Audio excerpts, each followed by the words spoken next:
Hello. I I don't have anybody here with me, and I had a lot of microphone issues this weekend, so I'm cheating. I'm gonna see if the audio comes up on here. Super professional. That's how I roll. Uh, there's quite there's quite the delay. Haven't oh, there we go. I hear nothing.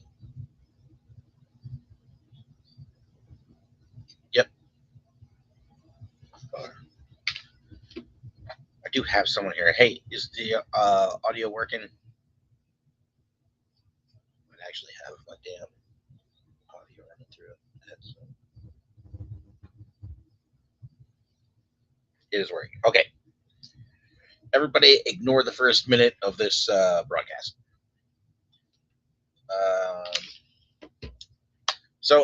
My intention was to do Monday night mission reports every Monday. That has not worked out. At the end of the day, I'm home, and sometimes things come up. Um, so yeah, I missed a couple weeks there, but I'm back. Wish I had a little more to report. But we'll get into it. So this month I've really been for the Patreon project. I've really been trying to get the Shark 2 finished. It's real close. I'm really just kind of held up. So like this is the original. I have the cap for the engine here somewhere. Uh, so this is our original toy from when we were kids. Still got the price tag on. Um, I I'm changing it. It's going to be classified scale. It's going to have two seats again. It's going to be very similar to the last one. Canopy is going to have a different function where the hinge is going to be hidden on the inside, like on the Conquest that I did. So it'll just look a little more sleek, be a little more sturdy. It should function better. And then similar to again like the Conquest, um, you can see there's like supports molded into this clear canopy, and I'll be doing that as a separate piece. Um, that I don't. No one's complained about it being a pain in the ass or anything. I think everyone kind of liked how that turned out on the Conquest. So just kind of following suit with the Shark, just kind of stepping it up a little bit. I'm gonna still not do the double blunderbuss cannons. I'll have like the single cannons again. Um, my preference, and no one seemed to be upset about it last time. So I'm gonna keep that. But otherwise, get I'm really happy with it. I didn't realize how far from the correct original shape I was when I first did this thing 4 years ago. But it's turning out real nice. I think it's going to look a little more sharp than the previous version, a little more accurate on the outside, and a much easier print to do, which was kind of the main goal. And for those of you guys that know me, like I've been kind of singing the same song for a while now. Like I didn't like FDM before I did the Shark the first time, and I hated it after I did the Shark the first time. And I've really kind of done an about face, just a complete 360 on that. I'm so happy with the bamboos. And like, if someone wants to give me a K2, like some other printer that's amazing to try out, great. But like, I can't afford to just buy a bunch of printers to review. I've got the bamboos, so and I'm happy with them. So I'm gonna keep praising them. I'm sure there's other printers that are just as fantastic or maybe better, but I don't own one. So there you go. But the technology's come so damn far in the last couple of years. Um, I never imagined I'd be doing a Shark again. So pretty happy. Anyway, so here's the thing that's holding me up. Like putting the shape together, getting the hinge to work, all that stuff, no problem. All this nonsense underneath, all these little detaily giblets are kind of really slowing me down. That's where I'm at on it. Uh, I'm so close. It's just time. And I try to give myself an hour or so a day to kind of chip away at the Shark. I still have a handful of jobs that I can't believe I haven't finished yet. It's like I just keep slipping a little further and a little further behind. Um, Unfortunately, I got NDAs for basically everything. Yeah, I was talking to someone yesterday about the A1. Like, it's a great like, and I love that you can have an AMS for it that isn't the AMS2 Pro. Like, it's nice having the desiccant being able to dry out the filament, but the A1, and then you add that kind of external AMS thing for it. What better possible like first 3D printer could you own? Like, the price is right, it's available, it's amazing. Um yeah, like, if I had gotten into all of this just a few years later, um things would be very different. I did want to talk about I had gotten on that Fang kick, um gosh, last month, and I think I've ended up printing 5 of these things. But I print the first one, and based on that, I make a few changes, and I print another one, and I make a few changes, and so I ended up with a handful of these things. I did. Hey, Goose. I'll come back to that in a second. He's asking about a 3D printer. So I had done this Arctic one. Um, I Oh man, now I can't think of the guy's name. We had a guest on the Jeja 3D printing podcast last month, and he had been doing an Arctic Hiss, his own version of the Arctic Hiss, and he had used the color scheme for um, the snow serpent with that blue on it, and it just looks so sharp. And so I did my Arctic Fang, and I used those colors. Unfortunately, I just I got impatient, and I made water slides for it. Yeah, that's I'll come back to it. He's asked about the Night Viper rifle. I'll come back to it in a second. Um, I made water slides, and my like the ink isn't low on my laser printer, but the prints are just coming out like trash on this thing now. So this actually looks much better on camera than it does in person. This is it's so pink. It's so not this red, and I kind of hate it. The good news is I can sand that shit off, and get some better decals made. And here's what I wanted to kind of show off was this guy. So, and I don't know if I'm selling them out if I say who it was, but like there's a guy named Plastic Fantastic who's kind of a fan of the Jeja 3D printing podcast. He's talks. He kind of gets in the chat a lot. And then he's got a buddy he got me in touch with, and he, graphic artist by design or by trade, um, created and then sent me uh, these decals, which are DTMF transfers.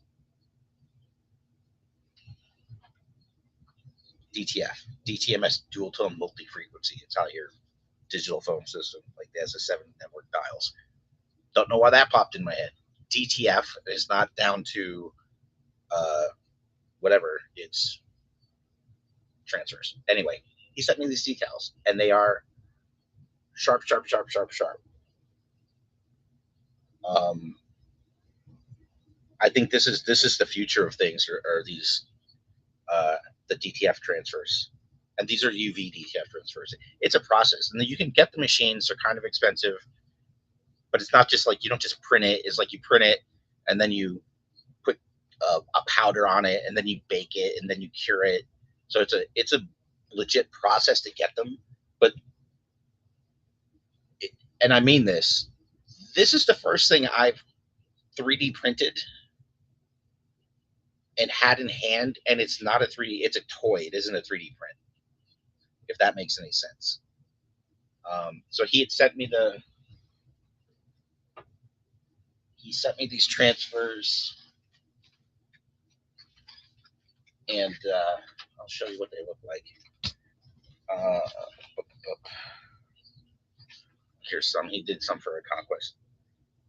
That's how they come. So it's a piece of acetate and another piece of clear plastic behind. You peel it, rub it down, peel the other piece up, and poof, you've got beauty on your print. Um, these are, I'll just say, Derek. These are awesome. If you happen to see this, thank you, thank you, thank you. Um, but man, the future's looking really good for 3D printing and kind of creating stuff right now because the quality is just gone up so much in such a short period of time. What you can, the final products you can pull off now. And then I had, I think this one's pretty ugly, but I did a Dreadnought Air Assault version. Um, I, it's just so ugly. I love it. I love it to death. What else? What else? What else? I had a good handful of things I wanted to talk about. Let's get there were some questions and whatnot up here, so let me address some of this. Initial Goose, hey Matt, says he needs a 3D printer. I don't know if you've really kind of followed along in the GI Joe 3D printing podcast. That's kind of like our topic on there. Um, but it's you have to answer that question with a question like, what are you trying to print? And the gap's closing, and we're getting there. If you're trying to print little guns or heads, you probably want resin. If you want something that's crystal damn clear, like a canopy, you're going to want resin. Um, the bigger you go, the more expensive it's going to be, right? So if you're trying to print a canopy for, uh, I guess the shark, that's kind of the biggest canopy I've screwed with, or like a classified scale tomahawk, something like that. You need a big printer. I don't know if you can pull that stuff off on like a Saturn II. Like I've got a Jupiter, a Elegoo Jupiter that I use, and the build plate's huge. If you're trying to do toys like these fangs, something that's not going to have anything clear, something that's not going to have super fine detail, something that'll be a little more durable, then you're going to want FDM. I recommend the bamboos. That's kind of what turned me around, but they're really easy to set up and use. Um, in the early days of 3D printing, it was, you put your printer together, you spend like a week or two trying to level the goddamn build plate, and then you start test printing, and eventually you get the thing working. And then when you start a print, you basically babysit it for the first half hour to make sure it sticks to the print bed. Um, and sometimes it works, and sometimes it doesn't. And now it's kind of like hit print and walk away. Um, so what the other guy was talking about, yeah, the Anger Noodle. The Bamboo A1 is kind of their entry level machine. I think there's an A1 Mini, and it just like it says, it's mini, so the build plate's a little small. Depending on what you're doing, it might be fine.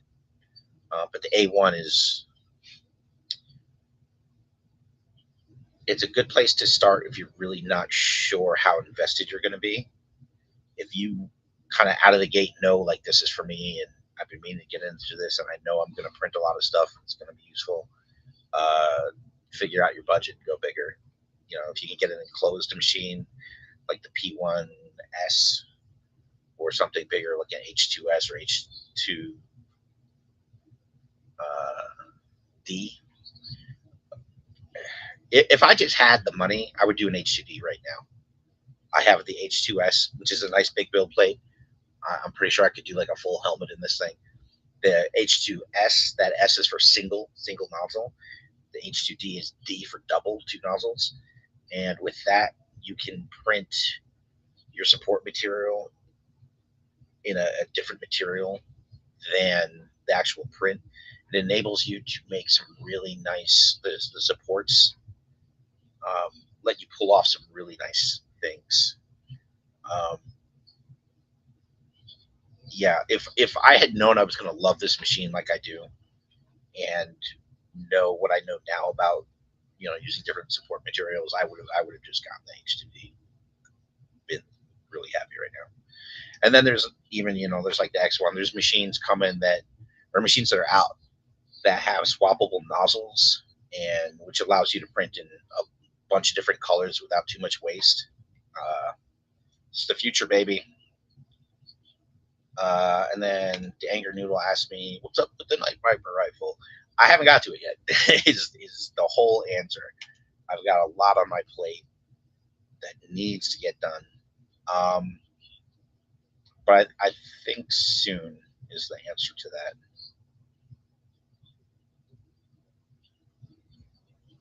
Just looking through the. Oh, Plastic Fantastics here. Yeah, man. They they don't just level up the print; they transform it into a different thing.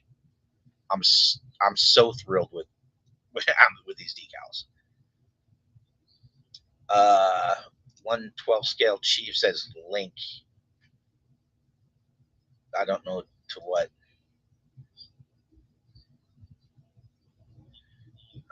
To,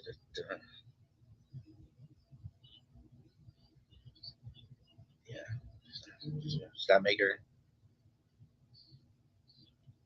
Okay, so yeah, so I had said this a little while ago. I'm thinking about doing a dragonfly, mostly for folks. In my goofy mind, like if you didn't get three of the damn HasLabs or you whatever, and you want a was it the tiger fly? In my mind, that's what it's for, is so you can make the tiger fly and not feel bad about screwing up your whatever the HasLab. I'm looking at mine. It was like 280. It was like close to $300. So I maybe don't want to tear it apart and throw a bunch of paint on it. I'll kind of keep it the way it is. Um, but yeah, that's my thinking for the dragonfly, and it's not an AH1 Cobra. Um, and I say that because I was on board three different amphibious assault ships that carry those, and I did four deployments with those things. So they're kind of burned into my brain. And the dragonfly and that aircraft are two different things. Obviously very similar, but they're. I have a suspension of disbelief problem, so I apologize. I know I'm kind of over. I got to get over it sometimes. So one of the guys that's in here, Initial Goose, he, I've talked about this before. He'd invited me to the North Colorado Toy Guild, which is a meetup that's happening about an hour and change north of where I live. And so I went to a meeting last month. I had a blast, and then last night was the second one I had the opportunity to go to, and they helped me out. Goose and another guy named Ben, who I I'll be posting the pics, but they helped me get some pics together for the Joe Fest custom class that Chris Scott and I are doing. Um, and we're doing like a custom of a Falcon. And so you bring yourself. You got to buy the tickets. I don't have the link here. I'll post it again, kind of everywhere, Tuesday or Wednesday. They're out there. You can find them. Um, so we're just trying to get some good picks to help promote the class. And Chris had done a Falcon, and so that's the picture that's out there now. And that photo was by a guy named Eddie American. And but I'm no photographer. And, like another one of my little mantras is that I've only got time to be really good at one thing, and so I've decided that one thing is going to be 3D design, and I'm getting there, learning. Um, but it sure as hell isn't photography, and I like photography, and I've dabbled in it most of my life, but I'm not great, and I don't have the time to or energy to do it. Um, but at the meetup, there's some guys that are really really good photographers, uh, and they helped me out. We got some really cool pics. We had a blast.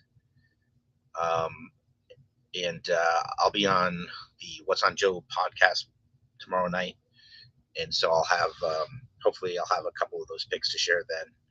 but we'll have more, kind of publicity things, just trying to push the class coming out within the next week. And basically, you go to grindhousetoys.com, and you can find all the stuff there to kind of buy the tickets. And so that class is June 26th. It's Friday. So you basically, you come in the morning, we're there till the afternoon. So it'll be me, it's Chris, it's Don Caney, it's we got 2 or 3 other guys. Ray Murphy from Ireland, who's just the best painter of camouflage on an action figure that exists in the world. He's going to be there helping. So we've and I'm like the scrub of the group is in terms of like painting. Like I really haven't been customizing figures very long. And I got arthritis and my eyes are going, so like I'm just not the best. But I'll help with what I can.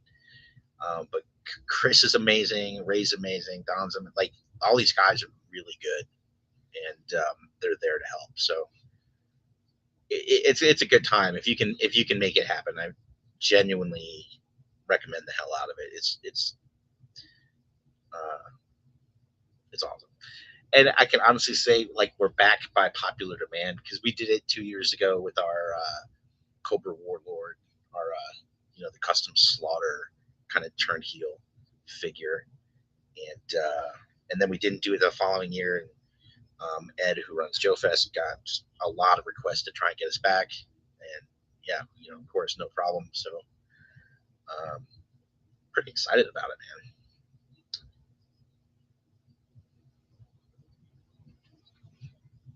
I'm just kind of looking at the chat.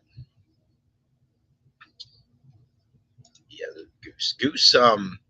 God bless him. He was he was on his hands and knees in the dirt helping, like posing figures for me. Yeah, man, I'm jazzed about it. Like we could see the pictures like on the little screen on the back of the camera, but I mean we're talking like real high res images. We're throwing dirt. We had some fireworks. I'm jazzed to see how these pics turn out.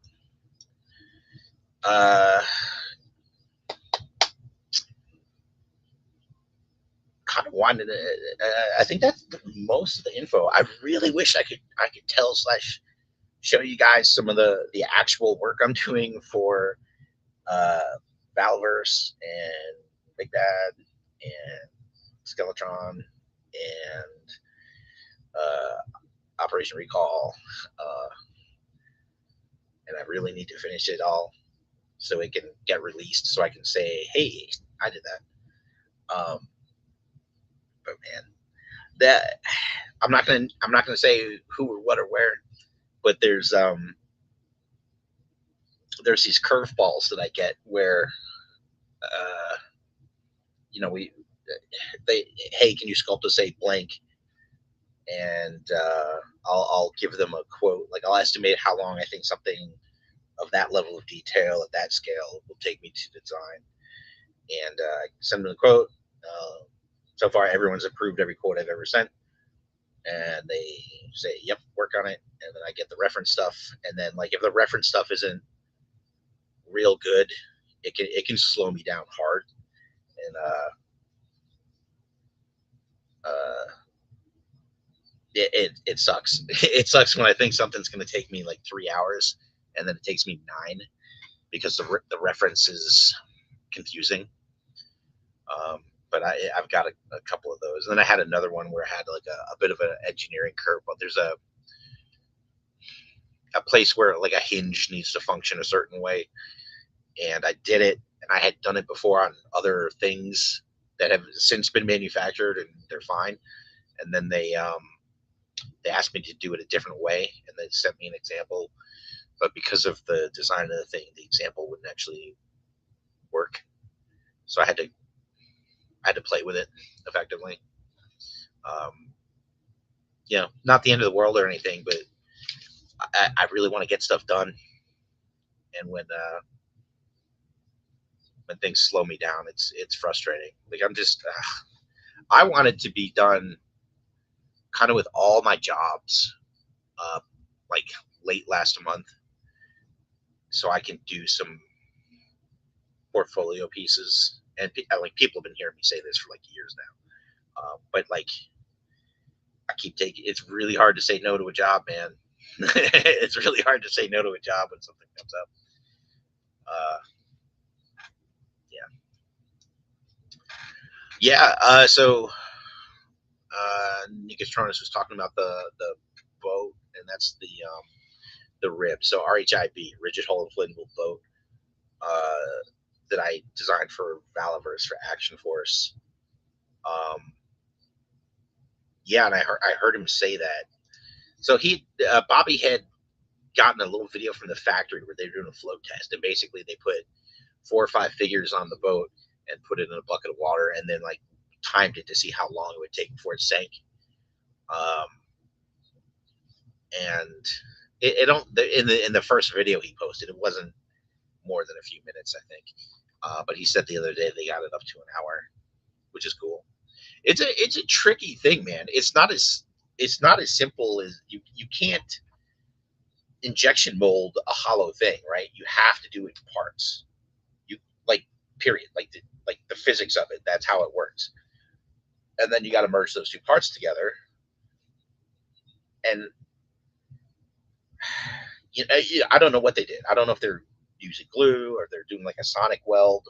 I but they're at the end of the day, there's screws that go into this thing. Like it's we don't have the luxury of having a giant airtight inner tube that we can then attach all the stuff to. It's just like the nature of this toy. It's a scale thing that's going to be made out of plastic, and therefore, there's only so many ways you can actually manufacture and put this thing together. Um, so yeah, I'm curious. Like, yeah, I'm not really involved in that kind of back end thing. I do my design piece and I send it off to Bobby. He sends it to the factory. It's completely out of my hands. Uh, but yeah, I'm pretty excited. I'm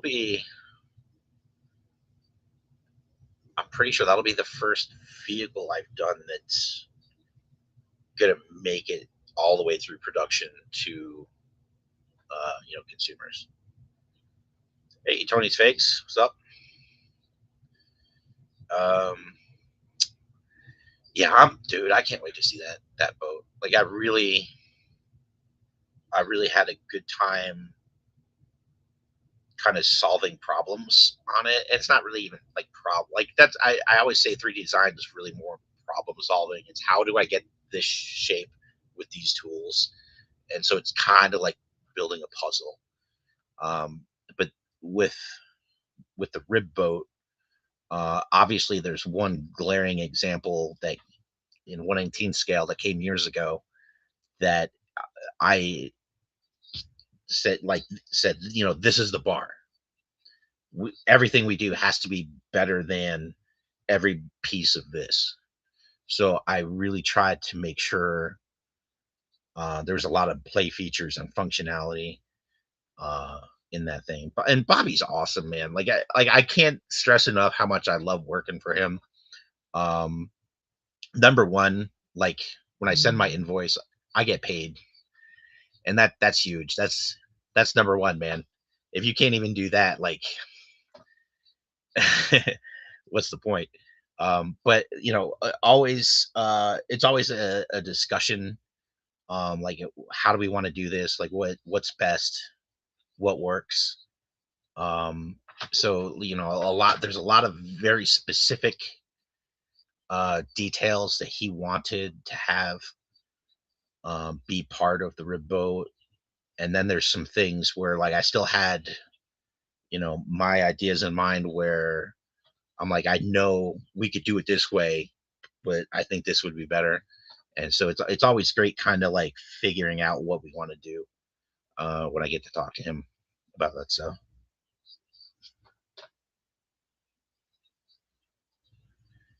Yeah. The great thing is, your bath, at least for me, like I like a nice warm bath. And the water's not going to stay warm that long, so it'll encourage you to get your shots and get the hell out of there.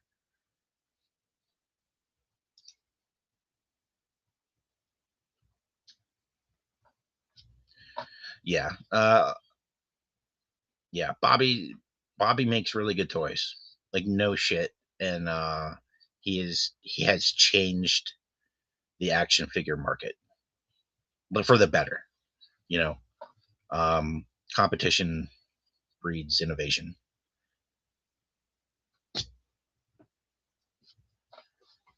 Yeah. Um that's half an hour. I thought I was only going to be able to ramble for about 5 minutes, so that's pretty cool. Um this Sunday, yeah. So what's on Joe's mind tomorrow night? Sunday is the Jaggio 3D printing podcast, and I want to say it's part like 17 of trying to get this fucking thing built. We're getting close. I think two more and we'll be done. There, as it's if any of you guys have tuned into it, like the reference, I'm using the blueprints that came with it, and it's so late in the line that the blueprints are not awesome, and there's a lot of weird shapes on it, you know, and so it's not the easiest thing to kind of take measurement. Like, yeah, it's been more challenging than I expected. Um, and I'm always just much slower doing everything when I'm live streaming and running my mouth. Uh, yeah, that's about it. I'll be on. Punk with Toys is gonna have me on in 1, 2, 3 weeks, 2 weeks on a Thursday. He's a podcast he does. It's like talking with friends, something like that. And so I'll be on that. And man, I don't not sure what else I've really got until yeah. We're kind of in that break um leading up to Joe Fest where a lot of people have a lot of work to do. Uh you know what? I do want to share something. Hold on. Let's see if I can make this. No,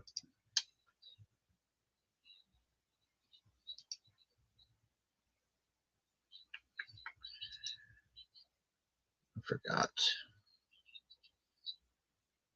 No. Give me 1 second. I wasn't thinking about this, but I do want to show here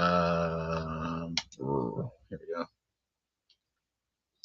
Hopefully I'm not sharing all this nonsense because it's worthless.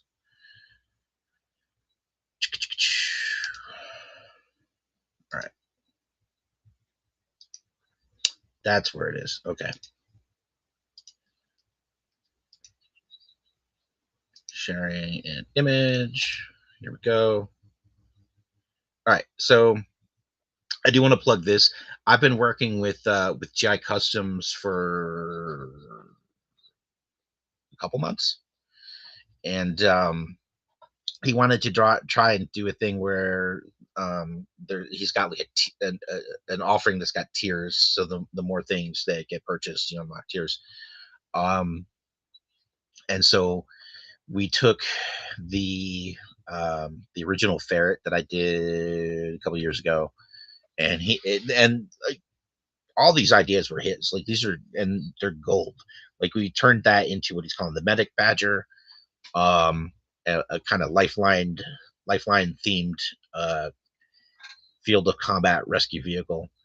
Um, and so we've got some storage units that are magnetized and stick to the sides. He took, it's lifeline, so he took the guns off of the ferret, of course. And I think the next unlock, which I think he's coming up on, is going to be this trailer, and it's a pretty good size. But we've made it so that Doc's stretcher kind of fits in it, real secure. Um, I think this thing's really cool. Like I really like the colorway, and I haven't seen anyone do kind of anything like it. It's really I'm thrilled that he's kind of included me uh, in this because it's a really fun collaboration. It's a great idea, and it's turning out really cool. So I'm pretty thrilled to be part of it. If you're interested in it, you can go over to gicustoms.com and check it out.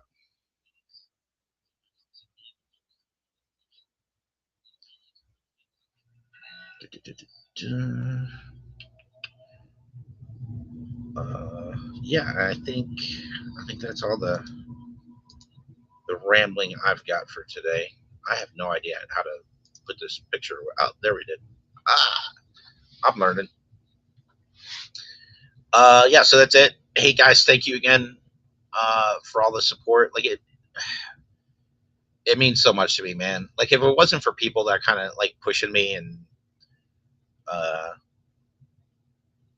just encouraging me to keep going and keep learning and kind of improving, I'd be so unhappy right now. I'd be in some miserable contractor job and not happy to get up every day and design stuff. So like no kidding, like people encouraging me to do this stuff has really meant a lot and it's huge and I really really do appreciate it. So that's it for tonight. I think I said about a million times. I am absolutely going to try and keep doing this on Mondays.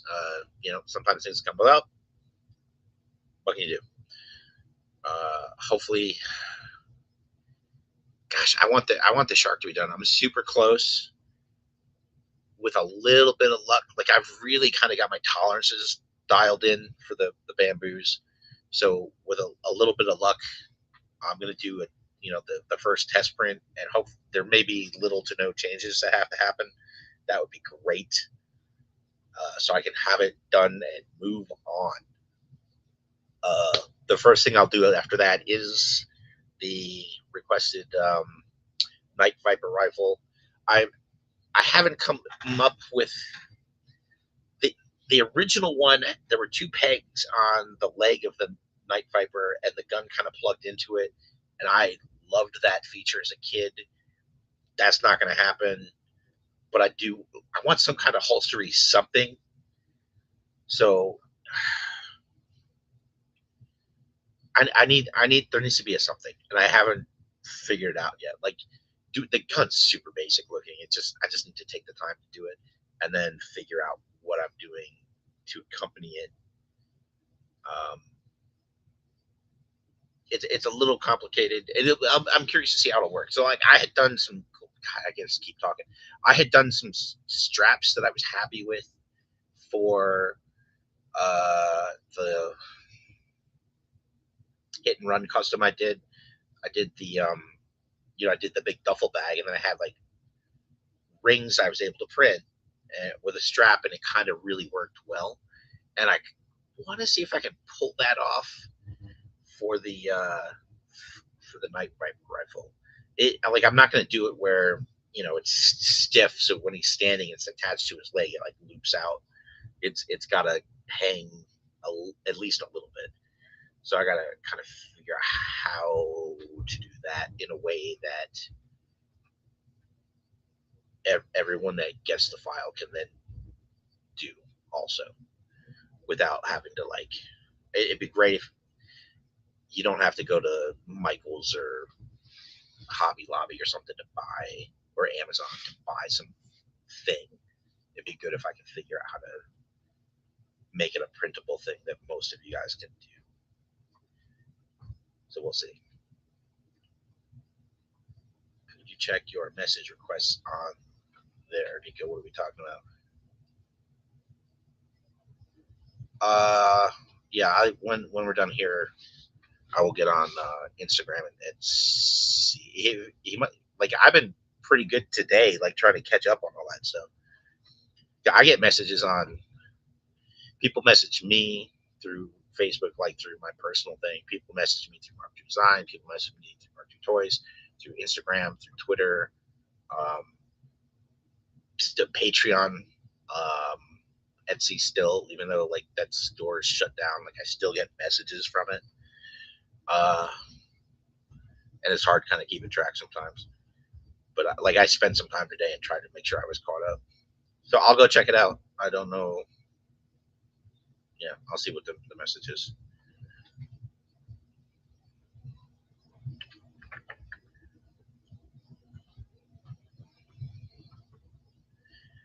Yeah,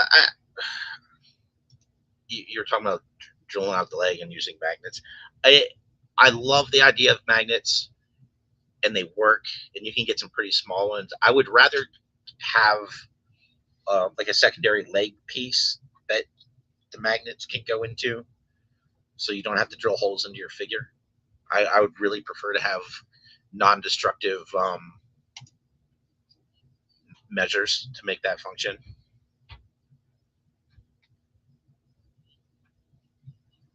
Okay, yeah. All right, guys. 41 minutes. That is way too long for this. I'm gonna go. Thank you. Thanks for coming out. Like this was, well, I think like 15 minutes before I realized I'd be able to pull this off tonight. That I was gonna do it. So uh, I'm I'm impressed. Thank you. And that's gonna be it. I'll likely be back next Monday, and I'll see you then. Bye bye.